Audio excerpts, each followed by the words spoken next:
Hello all welcome back to my channel Legal Beats. இன்னைக்கு நம்ம என்ன பார்க்க போறோம் அப்படின்னு பார்த்தீங்கன்னா மெயின்டெனன்ஸ் அப்படிங்கிறது வந்து ஜீவனாம்சம் அப்படின்னு சொல்லுவாங்க. இந்த ஜீவனாம்சம் வந்து யாரெல்லாம் கேட்கலாம் அப்படின்னு பார்த்தீங்க அப்படின்னா husband or wife, parents or childrens, இவங்க எல்லாருமே வந்து ஜீவனாம்சம் கேட்கலாம். எப்போ வந்து ஜீவனாம்சம் கேட்பாங்க அப்படின்னு பார்த்தீங்கன்னா அவங்களால பராமரிச்சுக்க முடியாத ஒரு நிலைமையில அவங்களால அவங்களோட ஃபண்டமெண்டல் நீட்ஸை ஃபுல்ஃபில் பண்ணிக்க முடியல அப்படின்னும் போது தான் இந்த மெயின்டெனன்ஸ் சூட்டை வந்து ஃபைல் பண்ணுவாங்க.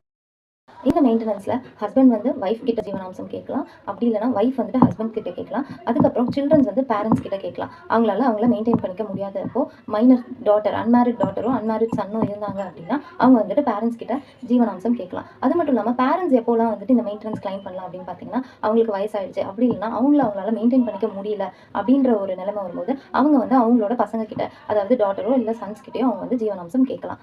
யார்கிட்ட வந்துட்டு சஃபிஷியன்ட் மீன்ஸ் இருக்கோ, அதாவது போதுமான அளவுக்கு அவங்கள மெயின்டைன் பண்ணிக்கிற அளவுக்கு மணி ஆர் அசெட்ஸ் இருக்கோ அவங்க தான் வந்துட்டு மெயின்டெனன்ஸ் கொடுக்கணும். இந்த மெயின்டெனன்ஸை நம்ம வந்துட்டு கிரிமினல் லா கீழ